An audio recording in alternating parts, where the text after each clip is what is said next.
I've said it before. Americans have a horrible relationship with food. But our guest heretic Dina Falconi doesn't. Join us for a sensuous walk where we'll forage for delicious wild edibles, liberate ourselves from a broken food system, and nourish our souls using her gorgeous book, Foraging and Feasting. Coming up next on the Nutrition Heretic podcast. So I'm sure you've heard that as you age, it gets harder to lose weight. Well, that's total bullshit because my friends Laura and Veronica Chows, they can prove it. They're a mother-daughter duo, and they've lost 125 pounds between the two of them at ages 50 and 20. And they've kept it off for over 2 years without starvation, deprivation, or hunger.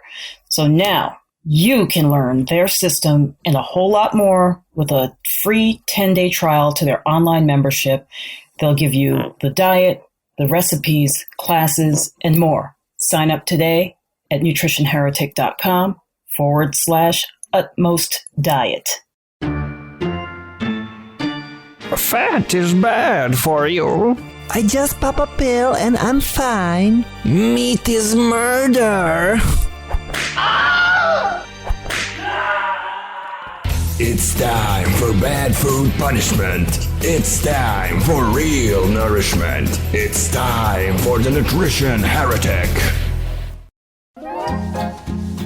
The following program is provided as information only and may not be construed as medical or health advice. It is not intended to diagnose, treat, or cure any disease. No action or inaction should be taken solely on the basis of the information provided here. Please consult with a licensed healthcare professional or doctor on any matter relating to your health and well-being.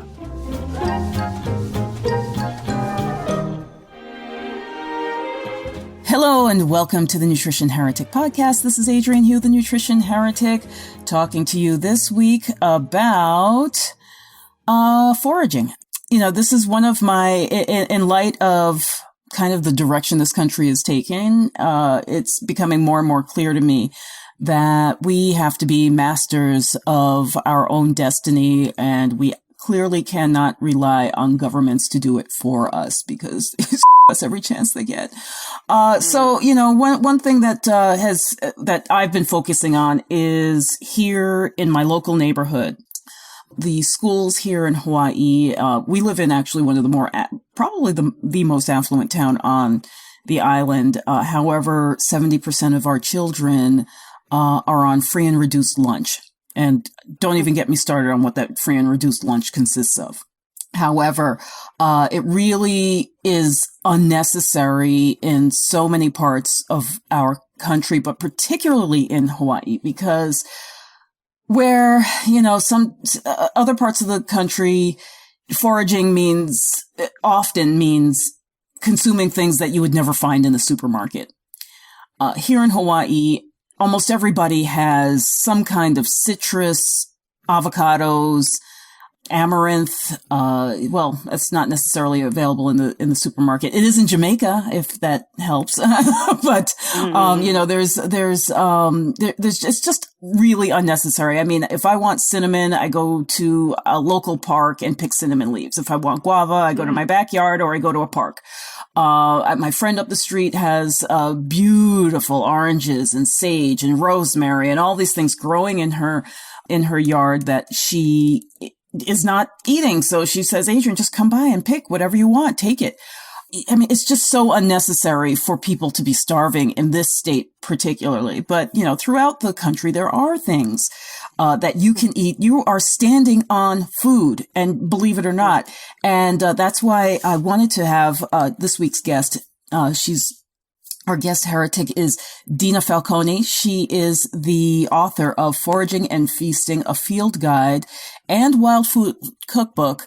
And it is a gorgeous book. Oh my God, Dina, how did you do this? Welcome to the show, by the way. Love and sweat. Clearly, I mean, it is one beautiful book. I honestly cannot remember the last time I saw a book this gorgeous. That was about food. I mean, I've seen, I guess, similar books about dragonflies. But this is just, But this is really just a phenomenal concept for a book. Tell me, how did you get into foraging? I got into foraging via food as medicine, the theme that I've been chasing after and following since I was a kid, a preteen, 11-year-old. I got very interested in healing through food, and that segued into herbal medicine and into foraging for your food and medicine. Okay. And when you say, were you suffering with anything in particular, or was it just because you have a mentor, or at least at that time, who introduced you to it? Was there something in particular that was bothering you or a family member, or was it just the aha moment of, oh, this is why we put things in our mouth? I mean, I think for me, a friend pointed out my motivation to use food as medicine and follow that path really, I think, had to do with control. Yeah. With, waking up.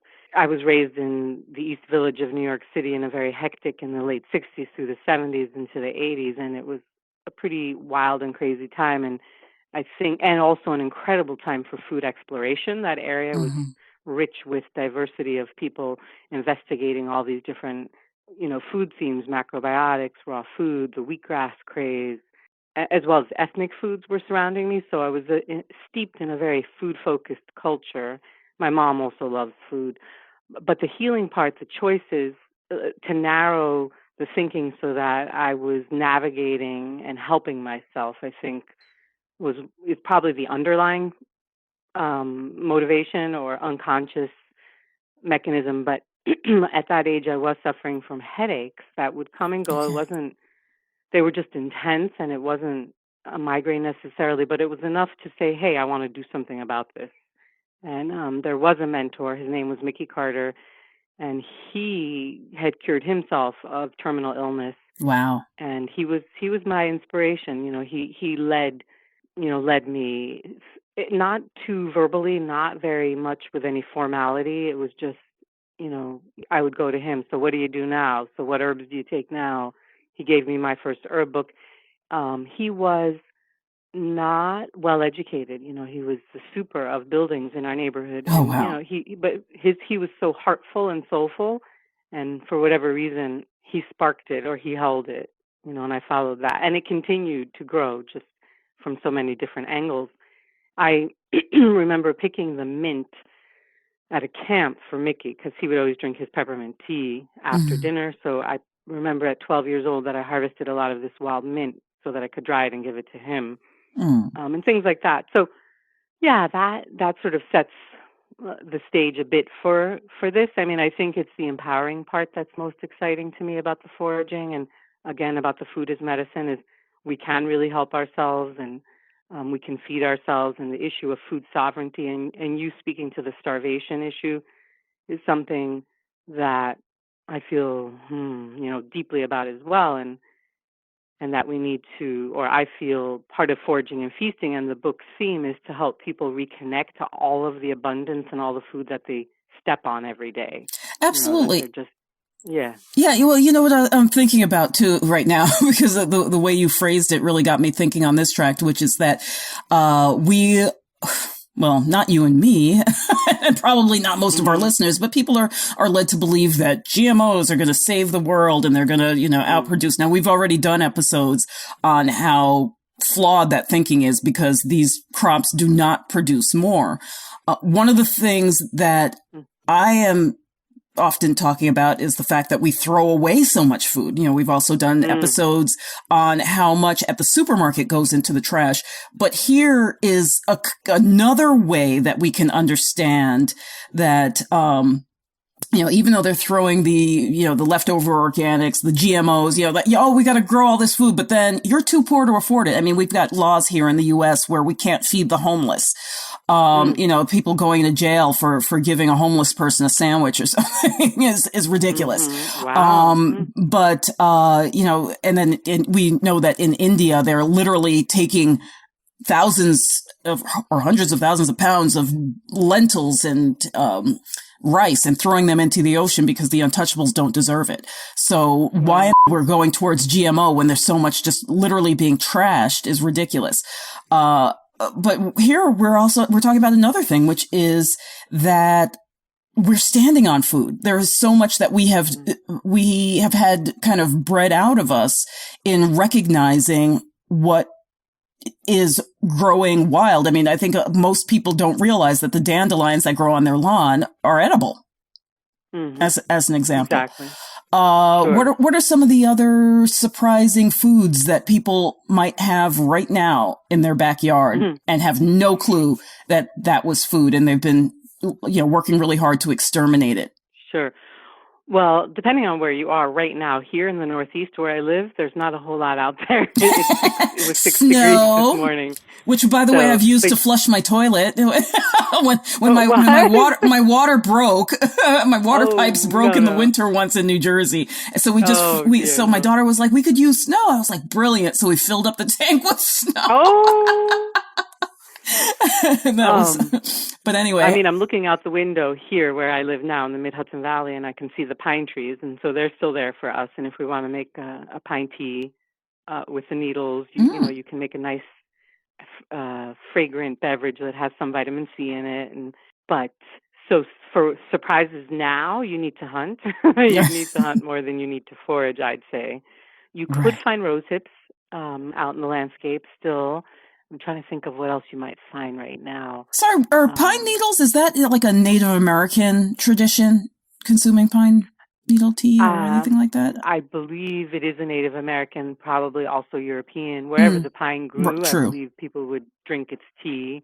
This is the white pine. It is the one we have here. So and the bark was used. Though I have to confess that I'm not a survival eater. Right. I'm really somebody who loves the easy forage. So some people I know are working with bark now, and I'm not going to go for that. Come on, there's limits on everything, will you? Well, there doesn't have to be. It's just the way that because I live where I live, I'm a hybrid person. So, I take the best of both worlds. Absolutely. I have a really excellent food co-op, so we can purchase our food, and it's not our regional. Some of it's regional, but some of it's shipped in. And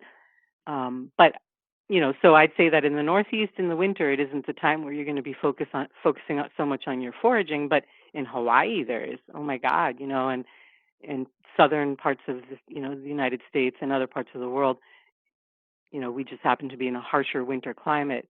So the surprises that you might find, let's say, if you're a little further south, maybe in the Carolinas, you're going to find something like chickweed, which is another weed that most people throw out, that they weed out. That's an incredible salad green in the cooler months. Oh. That's something that you could go forage. And if it's warm enough here and the snow melts and the ground thaws a little, we'll have chickweed. That's the first thing we'll see.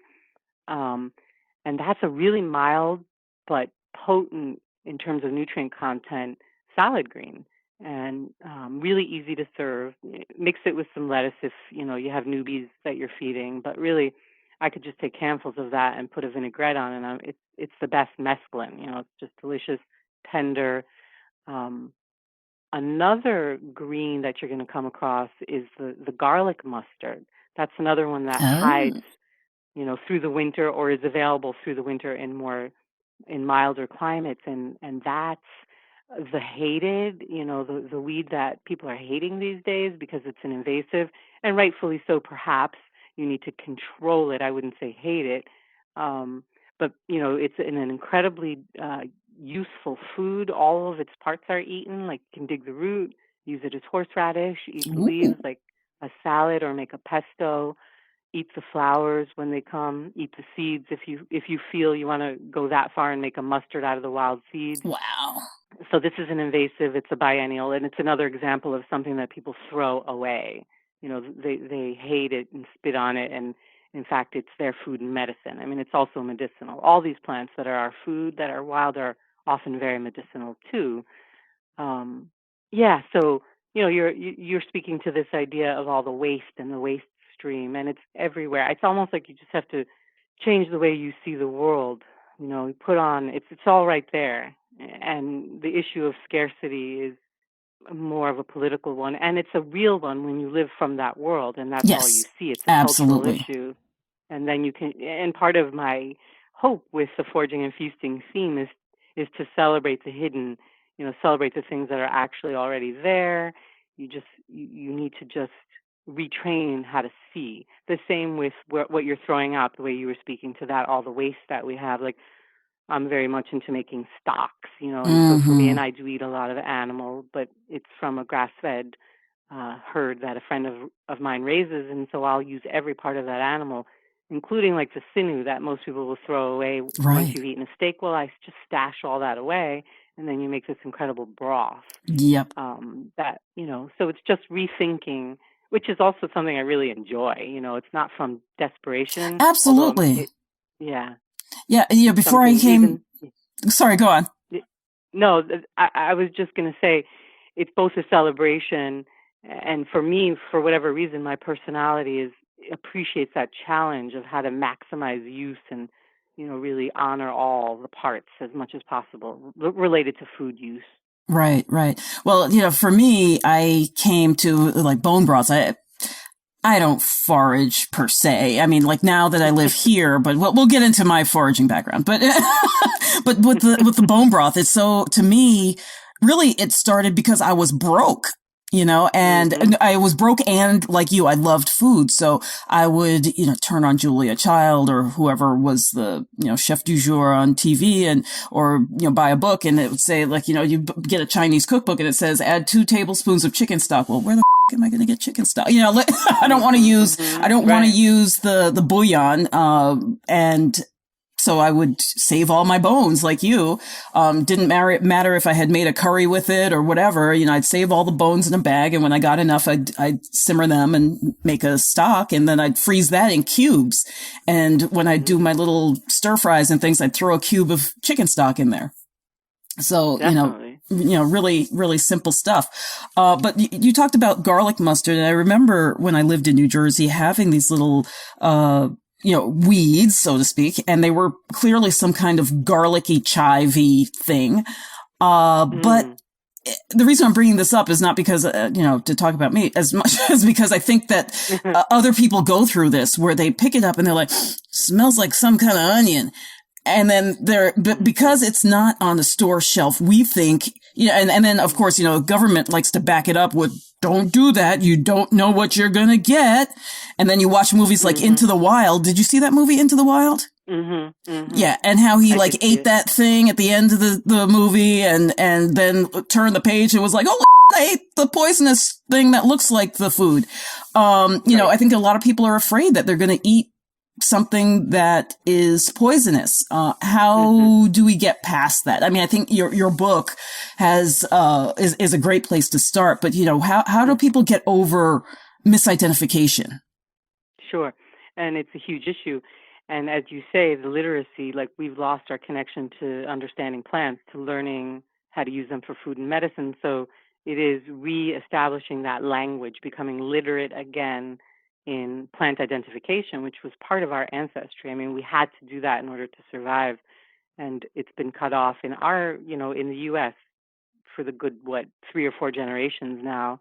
If you go to other countries, it's still intact. There's a lot of foraging, and in a lot of European, they still hold on to the foraging, but us here in the U.S., so yeah, the issue is we've been frightened. Well, since we don't know anymore, what we don't know then frightens us. And Yeah. so that's part of the job. It's part of my job as an herbalist is to help people re-engage with nature through plants and understanding how to connect to the plants again through tactile or sense. It's called organoleptic learning, so it's direct learning through your senses, and so you become awakened again to the language of the plant kingdom through just simply looking, smelling, tasting, touching. Tasting is last and not safe always, so we don't always. I wouldn't say that to a beginner, but so it's reestablishing your connection to the plant kingdom, and it isn't like, okay, you're going to learn all the plants all at once. It takes time. It's like you have to practice the language of foraging. You have to practice this, this lost art, basically, Right. and then it starts to come right back. It's really it's pretty exciting and very fast, and but it does take practice, and you're not going to go and eat things until you're 100% sure of identification. So I'm with that same story, but you don't have to approach the plants with fear, but with just respect and patience, because you need to go through the stages of knowing the plant. And then once you do, then you say, here's my food, or here's my medicine, or no, I don't eat this plant. So there is some danger in this, but it's not large. The plants, at least in our area, there are not very many plants that will kill us. Maybe 3 or 4. Some might make us feel uncomfortable. Mostly, it's pretty safe. Having said that, again, don't go out and eat something you don't know you can eat with 100% certainty. So that's my job here, is to help bridge that world again. Reintroduce, and for me too, because it's something I'm constantly developing. I'm also just, as every year new plants arrive, I need to learn what they are. Who are you? What do I use you for? So it's developing the skills of identification, and then using cross-referencing. So you begin to do ethnobotany. And to me, it's super exciting. It sounds nerdy, but it's like, that's one of my passions. So. Right. Well, then how does somebody go, they've got your book in hand and they see something and it looks like the picture or the illustration. How do they, is there another text or something that they can go to if they're still not quite, or is it just kind of, if when in doubt, throw it out kind of thing? Well, no, not when in doubt, throw it out. When in doubt, observe. Okay. So observe the habits of its growth, or when you say observe, okay. The whole thing. Observe meaning you're meeting a new friend. Who are you? What do you look like? What do you do? So you're really spending time, and that's the part that most Americans don't do. No, instant gratification. Exactly. So it's sort of like going on a date, right? You don't want to jump into bed with this thing. No. Right. So in this case, you don't want to put it in your mouth yet. That's the difference, Right. But you can certainly spend time learning about the plant, which is what I do. A new plant arrives. I don't know who they are. I'm going to spend time, watch it grow, watch it through the whole season, watch it flower, watch it seed. I might have to watch it for 2 years because it doesn't do the flowering in its first year. And because I have some skill there, then I can start narrowing down who I think it is, meaning what family it belongs to, the genus. So categorizing it in botanical terms, which is not, it sounds a little far out, meaning difficult. It's not at all. It's just, you're familiar, and you get to understand patterns in nature, patterns in plants, and you put them, I believe that's in the mustard family, but I won't eat it until I'm confirmed, with its identification. I'm 100%. Even me, I might take the teeniest taste just to get a slight feel for the flavor, and then I'm going to spit it entirely out because I don't want to take that risk, but I still want to learn the plant. So I'm going to pay attention to it. I'm not going to, when in doubt, you really do want then to pay attention more than ever. Mm-hmm. It's when you know the plants often, you're like, all right, I know who you are. I don't have to pay attention anymore. Right. So I would say that the book that, the Foraging and Feasting book, tries very much to give the reader all the clues that they need to confirm that they're with that plant. And they might need to, some of the plant pages track a plant for 3 years, 2 or 3 years, because it's a perennial and you wouldn't see some of it. So it's, it's cheating for the viewer. It's me bringing to them something they'd have to have spent 3 years, and then I'm giving them the clues. So you want to always match what you're seeing. Being, a plant detective, I call it. And so the plant pages really help you do that well. But then really get involved with your local foraging, with local foragers and foraging groups. Okay. That's a great way to learn, It's just, you just go out there, spend time, and you learn 10 or 20 plants really quickly, and then you're going to forget them unless you practice. Right. So you just have to like go anything. home and you keep reviewing them, and in the Foraging and Feasting book, you would then refer back to that book. So, so you could say, oh yeah, this is who we have here, and remind yourself of why it's what it is. And it's like that. It's a very simple game, but just with persistence, Right. You get it. It just comes. Yeah. You had me thinking about a mushroom walk that that I did some years ago, and it scared the bejesus out of me because, they turn around and I guess mushrooms fall into that category of things that we're more aware can be poisonous. Have the potential for being poisonous. And they just keep driving that home. Yeah. Mushrooms are really much more dangerous. Yeah. And that's different than the plants.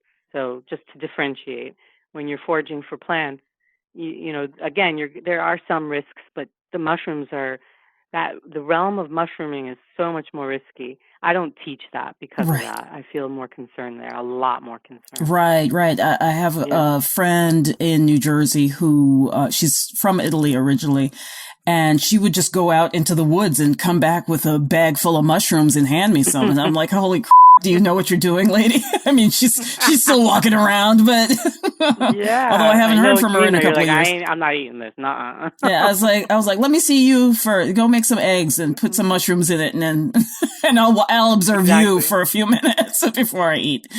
But it's just kind of, it is the point where like people from other cultures, like this Italian friend, or I know other Eastern European friends, Russian friends, they know their mushrooms and they just do it. Yeah. And they go out there and it's like second nature to them. And for us, there's phobia around it. It's pointing to that same issue. But for me, I feel that mushrooms are more dangerous, so I'm not going to be as easy with them. Right, absolutely. But it's still intact. The foraging, the mushrooming is still intact in so many other parts of the world. So here, us Americans, have to catch up what we've lost, or reconnect the dots that have been disconnected for us, or whatever. Yeah. And I think it's a big part of the food industry piece. It's really food sovereignty. Yeah. I really think that they, want to scare us so that we depend completely on them, and whatever swill they throw at us, we're compelled to buy because we've had all those instincts bred out of us. Exactly, which is alarming. Yeah, it really is disturbing. And I think, like you, a lot of people, I mean, I came to natural health the same way that you did. My mom was a registered nurse, but even back when she was a registered nurse. Okay. Excuse me. But, she grew up in Jamaica, so she kind of knew about the power of nature, let's call it.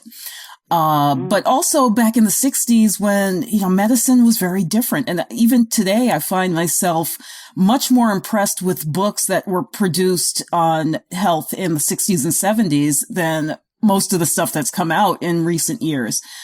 Because back then it wasn't really till I think like the 80s where we really started to see this kind of monopoly approach to food and health. And so there were a lot more books like yours back in the 60s and 70s that were this kind of labor of love. I want to share with the world, not I want to turn a fast buck.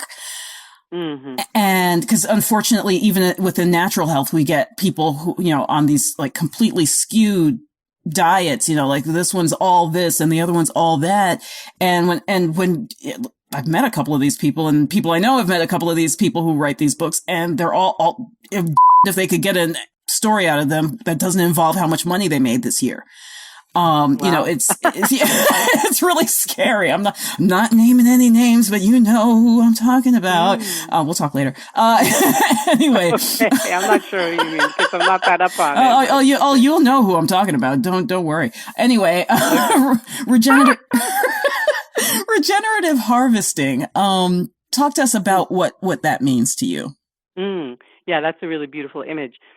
So regenerative harvesting is where, for example, I'm going to go out and I'm going to gather food for myself, and the act of my gathering that food brings more food, so that instead of the human being an interruptive or destructive force, my actions are regenerative. So it's really simple, like to go out and pluck, for example, the chickweed I was speaking about. If you harvest that chickweed without pulling it out by its roots and you snip it, just, you're giving it a trim, so to speak, you're going to come back to that patch and it's going to be more lush because you did that. It's happier because you actually harvested it. So you're regenerating through your actions the life force of the plant, or it's giving more food. Right. I love that image, Yeah.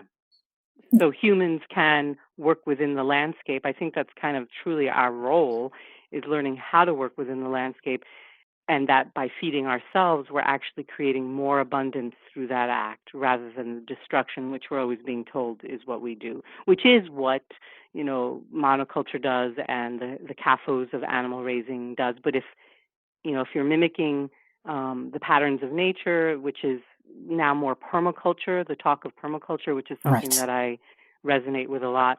So you're looking for how can your actions actually while it's benefiting you, benefits the ecosystem, benefits the other animals, or you provide more food for more humans. So yeah, it's a really important concept in my mind to remember that humans can through even nourishing for themselves, create more rather than mining and destroying, which is more what we think of. Yeah, and that's an excellent tip as well for the home gardener, because we've covered regenerative farming from permaculture standpoint, but also I study Korean natural farming. And Master Cho is coming to the island in a couple of weeks, so I'm going to be studying who is? his name. He's Master Cho. He's the developer of Korean natural farming system. Like your mentor, he does not have a college education. And he has developed the system of regenerative farming using pretty much kitchen stuff, that things that you would find in your kitchen, sugar, exactly. and some herbs, cinnamon, stuff like that. And, has found a way of making the plant stronger and then incorporating these so-called weeds as protective of the crops of your food crops. So in other words, he's working on the concept that the little white mold you see on weeds, we cultivate that, and that we basically try to transfer that to the soil where you're growing the food that you want to eat. But also he's not fighting the weeds, so that the weed, because he recognizes the weeds as holding moisture in the soil. So you have to water a lot less when you keep a certain amount of weeds. And our objective is essentially to outpace the weeds with our stuff, not completely kill them. So we kind of harvest the best qualities in weeds and transfer them to our food crops. So it's a really, really cool system. But one of the things he's well known for is during the Beijing Olympics, they needed to feed a lot of pork to a lot of people. And they needed to do it close to the stadium. And so they brought him in to apply his system of raising pigs right there in the middle of Beijing. And nobody could smell them. That's always the challenge, right? With these different systems. So he, applied his system, which is essentially lactic acid bacteria, and, which comes off of the milk. And he's Korean. He uses milk. So don't even start with me, people, about how people of different descents don't consume milk. But yeah, he uses that lactic acid bacteria So he's fermenting the pig poo into usable compost right away or something like that. To some extent, yeah, because he's actually feeding it to them. So it's going right into their digestive tract and their doesn't stink. I see. So he's using probiotics. Yep, exactly. And I mean, and we spray down the bedding with it as well. I have chickens. You would have no idea that I have chickens. My neighbor's garbage smells stronger than my chickens. Wow. like literally, so I can just as an aside, so you're spraying milk onto your chicken poop? It's essentially, I can go through the whole process or you can listen to the episode. It's basically, but it's basically, think of the whey off of your yogurt, although the way we cultivate it is supposedly has more diversity, because we use the water used for washing rice.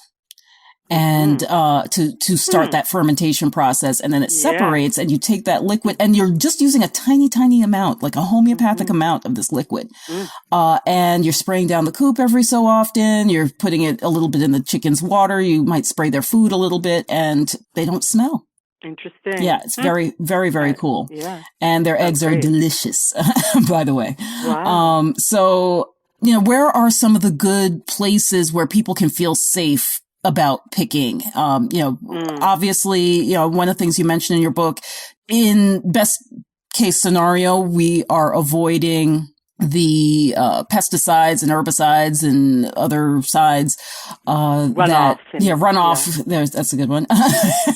So like building runoff and highway runoff. Exactly, all of that nastiness. What are there, first of all, are there restrictions on foraging on some public lands? How do you know where it's safe for you to do this?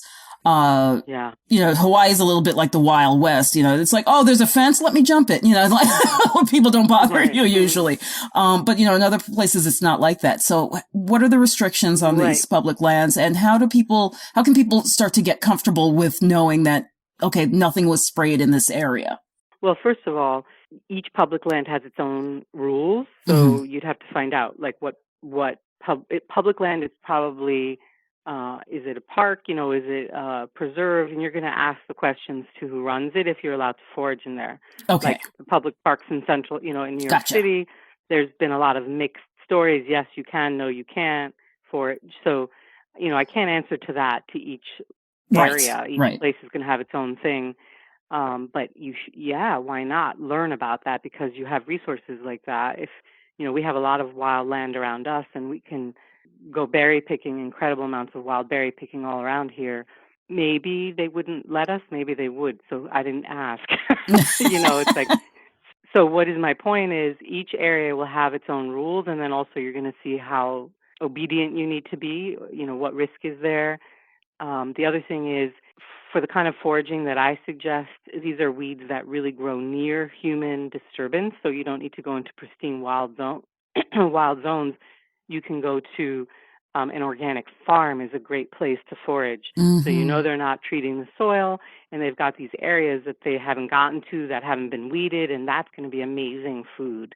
As much as I love the farming, the wild weeds that come are really right there along with that. So as much, you were talking about the Korean farming techniques, and you do want to grow plants because I like a lot of cultivated plants too, but right amongst them are your best eating wild edibles. And so why not partner up with some local farmers, organic gardens, or community gardens that are organic, and you're going to be able to forage amazingly. I was just going to say, it's not like you've got to go to some pristine piece of land that's far away from humans. Often there isn't a whole lot to forage in those settings. They're more homogeneous. The more disturbance, often the more activity, the more stuff comes up from the earth. The soil is disturbed, the seeds sprout then. The seed banks are in there, and with disturbance, they make things pop up. So the disturbance makes a lot of good, tasty wild food. So often when I do teaching, I'm going to go to I do private walks on people's land, and they want to learn what they have. And we're going to find the most around the areas where they're disturbing the soil. And if they want to go look in the woods where hardly any activity occurs, and there's not a whole lot of diversity there. It's much fewer species. Right. Much less for us to eat. Right. That makes sense. You're reminding me another, I guess this is similar to what you're saying. A friend of mine, she works down like an hour south of me on she cleans the house for some swanky person who has, tons of acreage. And she goes in there and she forages for mamaki. I don't know if you know what that is. It's a native Hawaiian plant that has a medicinal use, really just as a general tonic, I would say. If you look it up, it'll say things about, it's good for circulation and it's good for liver congestion and this and that. And, so it seems like it's a general tonic. Doesn't have that much of a flavor, to be honest. Some people don't like say that it has a very strong flavor. I don't taste any. To me, it just cleans up the water. It just makes the water taste extra watery. But it refreshes the water. Yes, there you go. Absolutely. It makes it much more refreshing. And she just goes there and she asks them, "Oh, can I just pick?" Because wildcrafted is theoretically better, right? It's not manipulated to grow in that area. It's growing there because it was the strongest, right? Survival of the fittest. Yeah, I mean, I love wild, but I'm also happy with if something cultivated. I'm happy with all of it. Yeah, absolutely. I was going to add though to the thinking along the lines of foraging for very common weeds, which is a lot of what I focus on with the Foraging and Feasting book, is to really educate people about the weeds that are going to be everywhere and very prolific. So I just had that thought, just to put the word, for the common, most prolific weeds. Those are the ones that we want to really get to know and include in our menu regularly. Right, exactly. Not the ones that are far away, or that are endangered or very slow growing perennials, or skeptical, like, that you might have a little, like, you may not be able to identify it right away. Most of us know, like I said before, most of us know that we have the lamb's quarters and dandelions in our yard. Yeah, not being able to identify it is another issue which has to be addressed. But even if you're 100% sure, still, you might not eat so much of something that grows much more slowly or is much less prolific. And so that's part of my theme too, and it's part of the food sovereignty piece, is that the food that is everywhere grows for everyone. Everywhere, the weeds are everywhere pretty much, and so it's reclaiming them. It's kind of changing our thinking about what a weed is, and what is this alien or this stranger. It's like, it's a friend, it's a gift, and it's prolific. So that's another part of my excitement around it. So when doing a plant walk with somebody too, you're going to meander right around where the most disturbance is, and they're going to be the plants that they're going to see every day, all the time. So we want to get to know those plants. Not to put down the beautiful, pristine black cohosh or golden seal, which I do use as an herbal medicine practitioner, but I'm not going to use them in the quantities that I will put lamb's quarter into my life, or nettle, or oat straw, or burdock and dandelion. And these are just things that people are always trying to eradicate these things. And so the idea is to turn that around. Why? Right. We have so much to offer.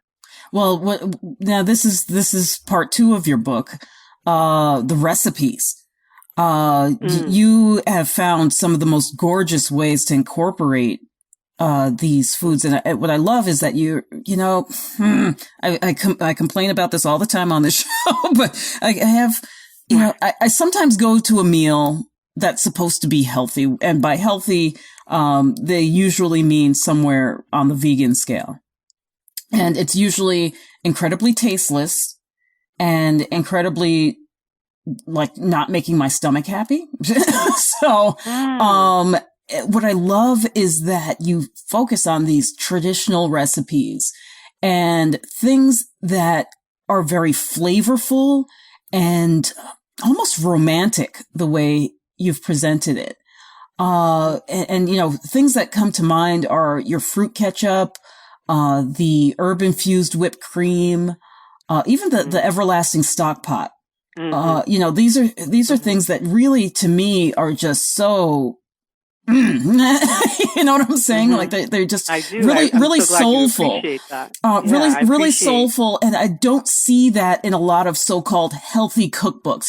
Like, as a matter of fact, I was saying to somebody, I was duped again. I went to this restaurant to support somebody, and it turned out to be a vegan restaurant. I'm like, okay, I eat vegetables all the time. I go there, I feel sick. But when we, like 2 days later, I said to my friend, I said, did you smell anything when you walked into that restaurant? Like, the food didn't taste horrible. Like, some of them, they just taste bad. It didn't taste horrible, but there was no fat, there was no salt, or very little salt. Yeah. And I said to her, do you remember smelling anything? Because I had just made something in my kitchen that was vegan, which I don't think in those terms, but when I turned around, I was like, oh, wait a minute, that whole, everything except for the fish, which I made later, was vegan. But my friends walked in when I was just in the first part of the meal, making that, and they go, oh my God, it smells so good in here. And I was like, that's what was missing in that other meal. There was nothing to tell my body, start the digestive process. Start your mouth watering, start releasing some acids to digest this meal. And that's what was missing from this meal. So when I look at your book and I see these recipes, I'm just like, this is brilliant. I mean, you've really done a gorgeous job. Thank you. I appreciate your words, because I worked really hard. And it feels really good when somebody gets what you're doing. And you're right. So the idea is to be steeped in the lusciousness of deliciousness that's also good for you, and the recipes reflect the connection to the plant kingdom, but it doesn't stop there. Although the recipes do honor a vegan choice some of the time, The recipes are still designed to be juicy and, fully wanted. They're not prim and proper, or what's the word? They're not puritanical, but they are, in a sense, clean, or that's not even the right word, but committed to Hmm. the foods that heal and the Yeah. foods that are nourishing. And I think that the juicy and the tasty go hand in hand with that, so Right. that when you're deeply satisfied, your taste buds are deeply satisfied, you also are well nourished physically. To me, they're part of the same story. Absolutely. So Yeah, I don't know. I don't and know. I think that gets missed all too often because Yeah. people try so hard to be politically correct in their Mm. choices or in their recipes, and there's usually an element of satiety that Mm. gets forgotten. Mm-hmm. It's more about the caloric content, the filling the belly, having X amount in cups or whatever on the plate. Not about Right. that deeply nourishing, like you say, juicy, sensuous connection to the Mm-hmm. food. For lack of a And better description, your book, although, like a million times better, sort of reminds me of some of the older, like witchcraft books. Do you know what I'm talking about? yeah. Yeah, I I mean, could not, see why. It's not in created a from negative way, but like a in a, witchy perspective. yeah, it's got this No. kind of, just this connection to these herbs and in this very, tactile way that we don't see a lot of anymore. Hmm. Right. I mean, because it's also, the recipes really reflect, hopefully, that the viewer, the reader, will go out and gather with their hands these Mm, fragrant, richly rich with personality plants, and then you're going to put them into a dish that's going to also be really delicious. So the whole experience is you out in nature gathering back into the kitchen and mixing, alchemically creating, and then feeding your body the thing that's going to make it happy. To me, that's what I have tried to do in my life. That's what I try to reflect through this book, is connecting all those dots. Like, how do you immerse yourself in life, in nature or in an experience, and then bring that, into the plate that's also going to go into your body and it's going to feed you deeply. Really make it so that your teeth are strong, your bones are healthy, and you have, deep dreams, or whatever it is that you're looking for, that you're fed well. Um, so part of the fun, though, of this cookbook is that you get to play with flavors that are outside of the sort of normal supermarket flavors, you mm-hmm. know, and also because of my commitment to using real whole ingredients, there's also that. So you're not putting anything artificial to cover, and Yes. everything, the expression of the food is of itself, so to speak. And so you're looking for those things that are going to speak clearly in a dish. You're going to start with that real, beautiful, organic, grass-fed, raw, heavy cream. That's what you're going to whip, and then you're going to infuse it with lemon balm you just picked, from your wild patch, or maybe you planted it. That's fine too, the lemon balm, and you get this infused whipped cream. That's just delicious, and it's reflecting all of where it just came from.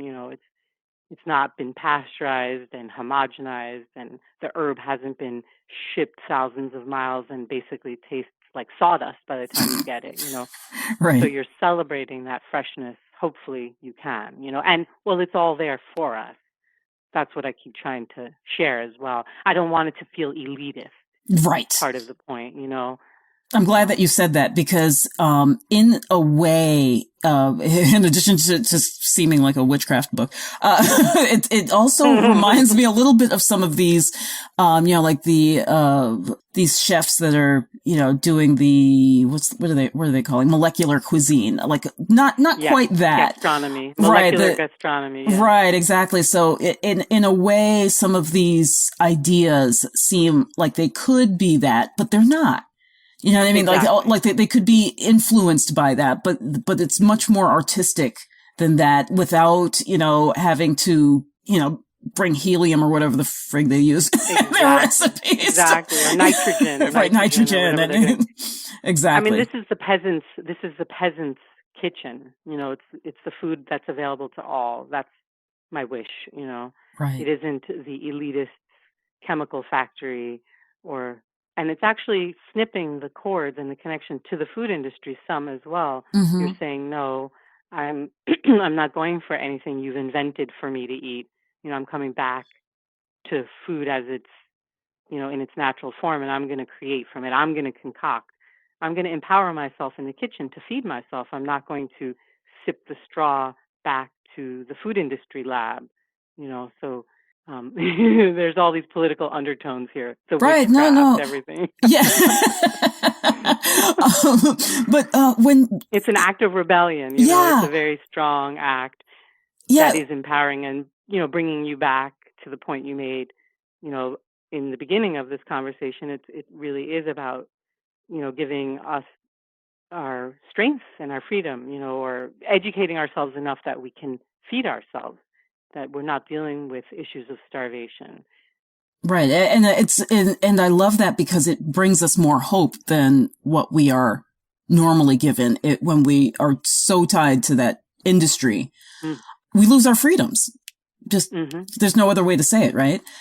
Exactly. But yeah. One of the things that you had me thinking about just now is because your recipes, I see them as very creative. Many of them do, at least if they don't actually harken back to another era when, ketchup wasn't just one thing. I'm just going to throw that out again. Ketchup wasn't just this tomato thing. There was mushroom ketchup, fruit ketchup. Where did you start with a blueprint? And for those people who want to maybe design some of their own recipes, how do you suggest they get started? Is it more just like, take your macaroni and cheese and add this, or is it, or is there kind of some kind of blueprint that they can follow to kind of build upon? Well, my wish,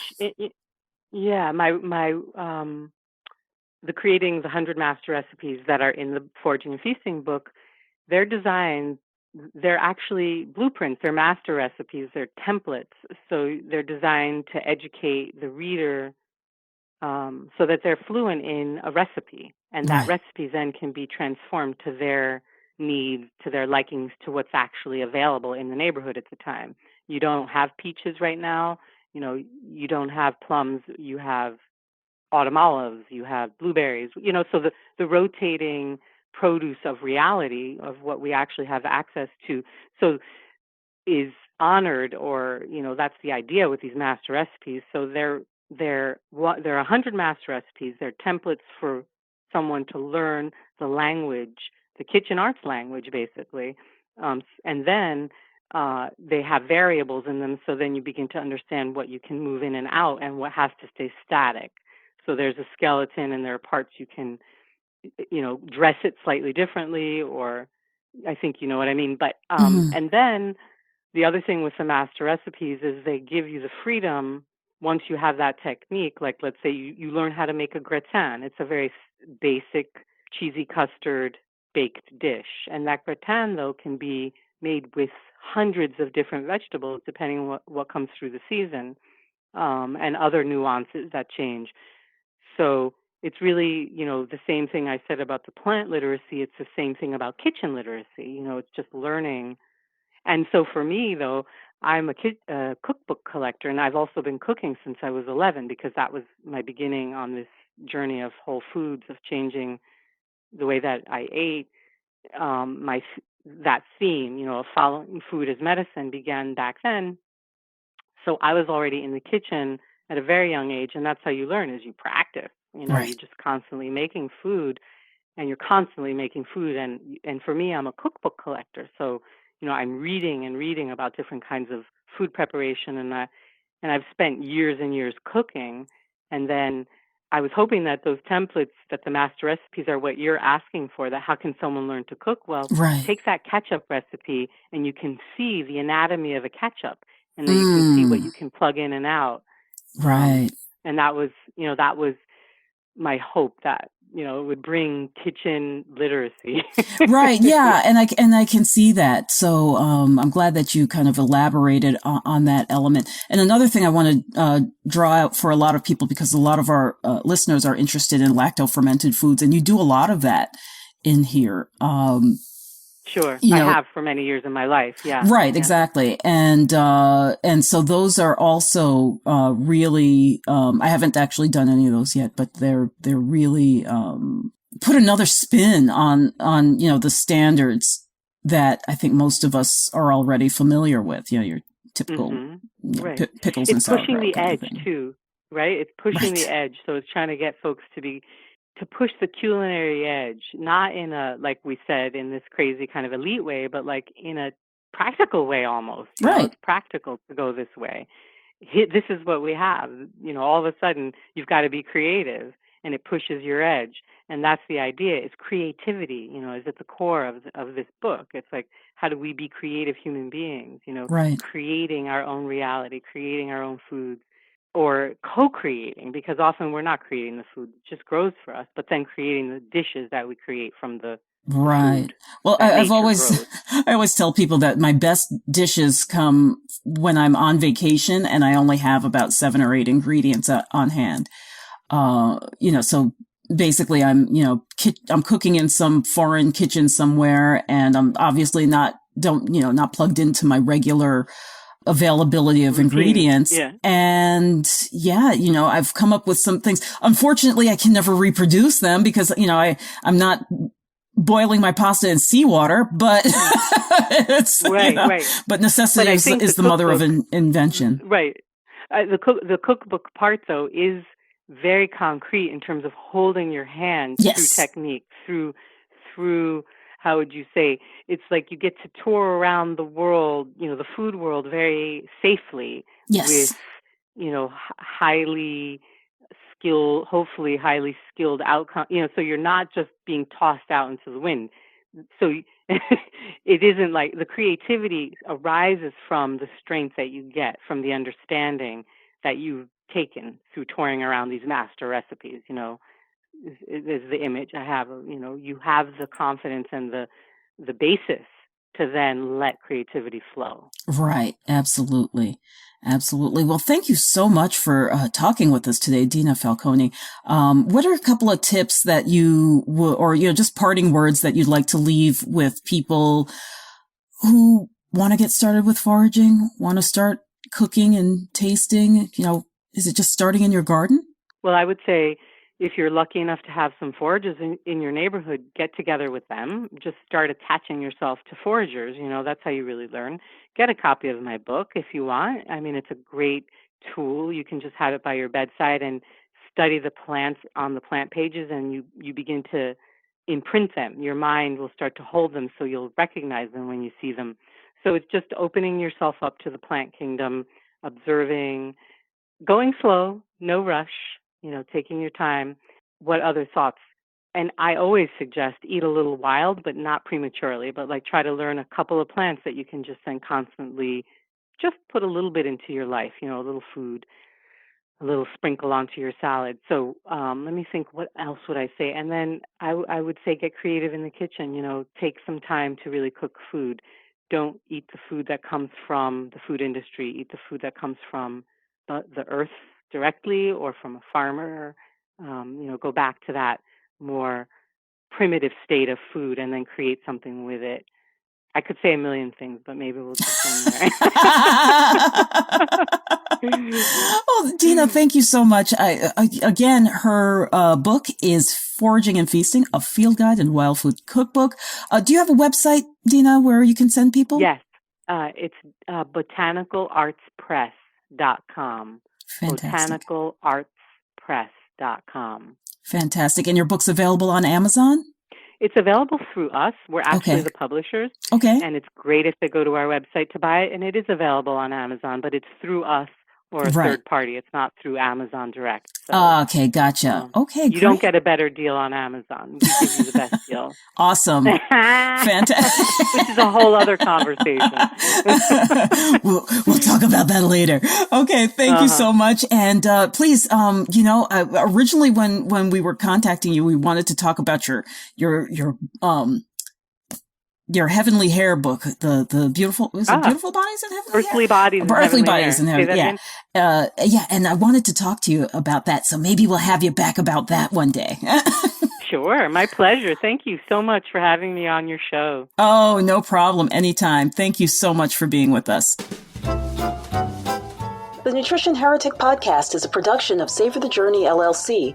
Our audio editor is Nikola Popovich. Our podcast manager is Crystal McLean, and our operations manager is Linda Hansen. I'm your host, Adrienne Hugh, the Nutrition Heretic. You can find us at nutritionheretic.com, where you can download the Nutrition Heretic's free shit list of 7 health foods to avoid like the plague. You can also listen to previous episodes at nutritionheretic.com/podcast. Be sure to like us on social media for updates.